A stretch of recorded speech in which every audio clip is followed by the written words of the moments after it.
Hi అండి, నమస్తే. నా పేరు ప్రవీణ్. మీరు చూస్తున్నారు ప్రవీణ్ టీవీ. సో మనతో పాటు ఉన్నారు Raghu, sales marketing executive for real estate. So late చేయకుండా కంటెంట్లోకి వెళ్ళిపోదాం పదండి. సో రఘు, నమస్తే. నమస్తే. రఘు, ఇప్పుడు మామూలుగా మనం చూసుకున్నట్లయితే ఒక యావరేజ్ పర్సన్ ఉన్న పర్సన్ గోల్డ్ కొంటే మంచిదా, లేదంటే స్థలం కొంటే మంచిదా? Gold best. అంటే ఏ విధంగా? ఇప్పుడు మీ కాడ ఒక ప్లాట్ కొనేంత స్తోమత లేదు, డబ్బు లేదు, కాబట్టి ఫస్ట్ మనం ఏం చేయాలి? వీలైతే డిపాజిట్ చేయాలి. డిపాజిట్ చేస్తే ఏమైపోతుంది, 10 years టైం పడుతుంది, అంటే డబుల్ కావడానికి. Fixed deposit. కాబట్టి అప్పుడు ఏం చేస్తాము, మన కాడ ఉన్న అమౌంట్ ని గోల్డ్, ఈరోజు గోల్డ్ అయితే స్థలం ఎలా పెరుగుతూ పోతుందో గోల్డ్ కూడా అదే పెరుగుతూ పోతుంది, అంటే ఫ్యూచర్ నెక్స్ట్. అవునులే, గోల్డ్ రేట్ అనేది పెరుగుతుంటది. ఎకనామిక్స్ మొత్తం నడిచేది ఏదన్నా అంటే గోల్డ్ రిజర్వ్స్ ని బేస్ చేసుకొని. కాబట్టి నన్ను అడిగితే ఏం చెప్తానంటే, గోల్డ్ అంటే మన కాడ ఉన్న ఎంతో కొంత అమౌంట్ తీసుకెళ్లి గోల్డ్ కొనడం మంచిది. ఇప్పుడు ఒక పర్సన్ లైవ్ ఎగ్జాంపుల్ గా చెప్తున్నాను నేను. ఇప్పుడు మనం నివసిస్తున్న స్టేయింగ్ లో ఇంటర్ కానీ డిగ్రీ అయిపోయిన తర్వాత స్టార్టింగ్ శాలరీ ఇప్పుడు ఎంత ఉందంటే మనకి ప్రెసెంట్ 10,000 నుంచి 15,000 స్టార్టింగ్ ఇనిషియల్. ఎక్కడైనా జాబ్ చేసినా కానీ 15,000 జీతం వస్తుంది. అతనికి ఎన్నో కోరికలు ఉంటాయి, స్థలం కొనాలి, ఇల్లు కట్టుకోవాలి, ఏదేదో కోరికలు ఉంటాయి. కాబట్టి అప్పుడు ఏం చేయాలి అంటే, ఉన్నంత వరకు వీలైనంత వరకు సేవింగ్స్ ఏ విధంగా కొంత అమౌంట్ సేవ్ చేసుకొని గోల్డ్ రూపంలో చేసుకోవడం వల్ల బెనిఫిట్ ఏంటంటే, ఫర్దర్ అతను ఎదిగే కొద్దీ, ఈ రోజుకైతే ఇదే జీతం కానీ ఎదిగే కొద్దీ జీతం మారుతుంది.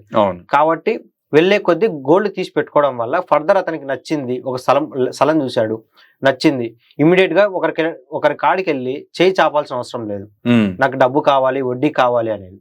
కాబట్టి అప్పుడున్న గోల్డ్ ని తీసుకొని సేల్ చేయడమా, లేదంటే బ్యాంక్ లో పెట్టుకోవడమా, ఆ వచ్చిన అమౌంట్ తో అతను ప్లాట్ కొనడం చాలా మంచిది. యా, సో ఈ వేలో మీరు చెప్పిన వేలో వచ్చేసేసి ఇంకో ప్రాబ్లం కూడా సాల్వ్ అవుతుంది యాక్చువల్లీ.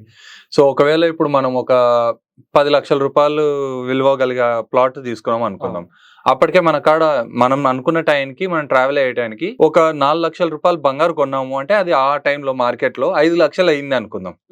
సో ఇప్పుడు 5 లక్షలు అయినప్పుడు ఆ పర్సన్ హాఫ్ అమౌంట్ అక్కడ పే చేసేసి మిగతా హాఫ్ లోన్ కి వెళ్తే గోల్డ్ కొనకుండా అప్పుడు మళ్ళీ అతను ఈఎంఐ ఆప్షన్ కి వెళ్ళినప్పుడు వాల్యూ పెరుగుతుంది.